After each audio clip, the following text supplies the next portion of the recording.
Kyagulanyi Sentamu Robert Bobi Wine historical speech today. You must watch. Thank you.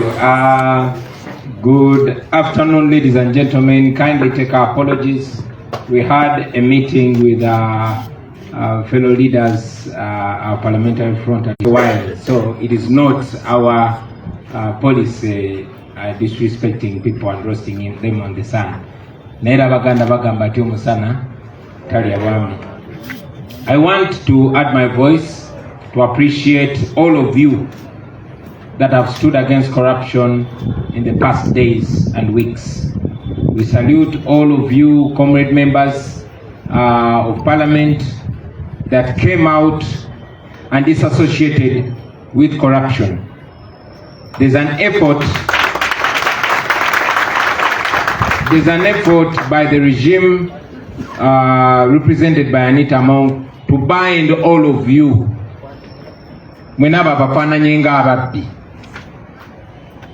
But thank you, those of you that have come out to disassociate with corruption, the likes of Honorable Nsamba, the likes of Honorable Sewungu, who led the charge against corruption. We salute you. All of you that have signed the motion to ensure that corruption is debated on the floor of Parliament. Thank you. I continue to reflect your voices that it is not out of spite or hate against anybody, but against corruption. And those of you that have not signed, please be counted in the book of life before it's too late. I want to salute the young people of Uganda for leading us. We've always been telling you. I challenged the young people a few years ago, the elders a few years ago. I told them, in this effort, in this mission to freedom, you either lead us, follow us, or get out of the way. Recently, the young people told us the same. Lead us, follow us, or get out of the way. We did not get out of the way, although we didn't lead them, but we followed them. We salute you, young people, those that have come out to put their feet down, tribeless, partyless, but most importantly, fearless. Many of them are still in prison. Among them are our colleagues, Sylvia Namutiaba, Mosiri David, and others. Many of them have just come out of jail, but we salute you and we encourage you to continue causing that good trouble. If you must visit prison, ladies and gentlemen, if you must be in trouble, that is the perfect reason to be in trouble. If you must visit prison, the fight against corruption is the best reason for you. If you are to make friends with somebody, let the fight for morality be the moral reason that brings you together. And if you're to break ties with anybody, so be it, for as long as it's against corruption. Corruption is a cancer that has killed us. Corruption is the reason why you journalists are not earning the way you're supposed to be earning. And yet to do it in a noble duty. Corruption is the reason why now politics has become Uganda's most paying job. What a shame. It's because of corruption that we have a dictator ruling over us for almost 20 years. That's corruption. Corruption is not only give and take. Corruption can be moral. Corruption is the backdrop upon which they are rigging elections. So thank you very much for fighting corruption, the young people of Uganda. I want to salute fellow artists, those that have come out to raise their voices. We know that ever since the music industry produced the one Kyagulanyi, the regime is so scared. They either intimidate you or buy you off. Many artists have sold their souls. I salute those that have not sold their souls. And I encourage others to keep raising their voices. I salute the professionals, the doctors, the teachers that have added their voices. And some have actually come out to put their feet on the ground. I want to salute religious leaders. I know some are compromised, many of them, but they are religious leaders that have stood firm. I want to salute them. I want to salute Father Gaetano. I want to salute Bishop Zach Niringie. No wonder he was attacked. His life narrowly survived. but we continue to stand with you and pray for you, Bishop. I want to salute the activists and all leaders that have stood firm. I've mentioned many were arrested, some were sodomized. I mean raped, men were raped by police officers, by Uganda police officers. Young boys were raped in CMI. And that has not made breaking news. It has not made it to the headline. Do we say that these media houses are equally corrupt or intimidated? Women were raped. People were tortured.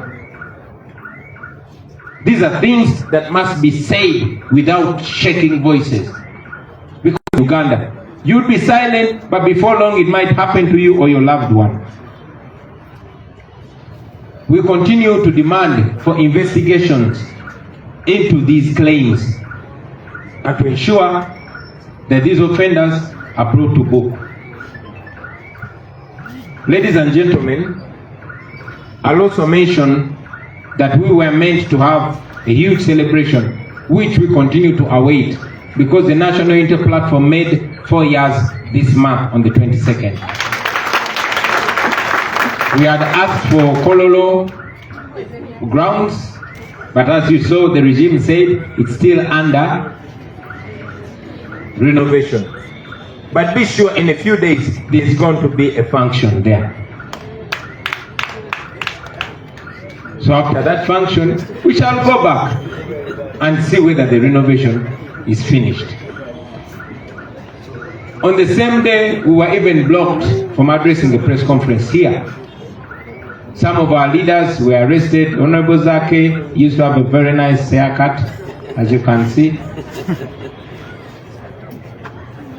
His hair was cut off in a way to humiliate him. Honorable Hassan Chirumira was bundled on a pickup, the same pickup that had the pigs that they brought to throw here.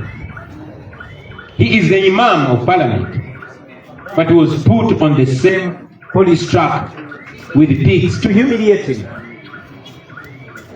We know that doesn't move your faith. We know that doesn't affect you. But I hope it makes you angry and the entire Muslim fraternity.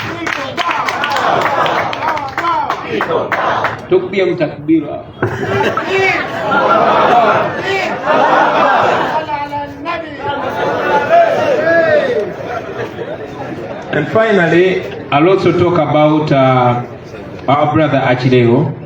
The Secretary General has explained to you what happened to him and what has been happening. Today they presented him to the court-martial because they want to keep him away from us. This is an effort for the regime to intimidate you and to silence you, but I can tell you they will not succeed. Achileo is innocent. He did not commit any crime, and any effort to frame him will not succeed. They did that to me. They put 2 guns in my room in Arua. Up to now, I don't know where my guns are. Okay? They charged me with stupid crimes. I'm out on bail, but the case died out like that. One thing I know is one day they'll pay for these crimes. I can assure you that. Basebo ne banyabo muzikirize bino mbizeko ne mu Luganda. Njagala nnyo okusiima mwenna abali wano n'abataliwo abenyigidde mu kulwanyisa enguzi okubadde kugenda maaso. That is it. Chagulanyi Sentamu Robert Bobi Wine's speech today. He's speaking about Achileo, his security commander, the head of security at a national platform, Makerere Kavule, yeah, and Kamwocha, even Magere. Achileo Chivumbi, he's the security team leader who was abducted on 1st this month, August. He was taken away. He was heavily beaten. He can barely walk on himself. They brought him at his home, Nansana. Then they cross-checked every room of the house until when they placed 2 pips of I have seen Kano brigadier general, brigadier colonel what, something. They are those two peeps they have used today in a military court, Kangalu military court, Machinde, and they informed him that he were in possession of military wares, that these are military attires. So him being in possession of them, he must be layover, or he must be in the military court, and he must answer for this. But all of us, we know these are just ramped up charges. They are just trying to put that fear in every one of us, and they are targeting Kyagulanyi. That's why he has said that they want to flame me, that I'm a terrorist, I'm a label. So that's why they are trying to abduct those who are around him, and they are framing them to be in possession of military wares. And at last they want to say Kyagulanyi is the one who is buying these ones, and he's in possession of a military store, big store full of guns, machine guns, tires, that he want to start killing Ugandans, want to start killing people. He want to go in the bush and take over Genome 7. But Kyagulanyi is speaking this every day, that I'm a label, but me, I'm not going to use guns, I'm not going to use violence, I'm not going to kill anybody. I'm going to pass through the lawful means so that we take over Genome 7. But Genome 7 thinks Kyagulanyi is stupid, and the Ugandans are stupid. That's why he's thinking, and that's why he's using his men to abduct Kyagulanyi's security team, to flame them to be labels. But as Kyagulanyi has said, that this will never succeed. I believe, and I bet this will never succeed, because they have ever tried this. When they abducted or arrested him in Arua, they placed 2 machine gun AK-47s in his room, as he has said, and they opened a case in a military court that he had 2 military, he had 2 guns that are of UPDF. So because of that, he must be he must be taken into a military court. But he was given bail, and the guns are nowhere to be seen. Even Ashley will be out.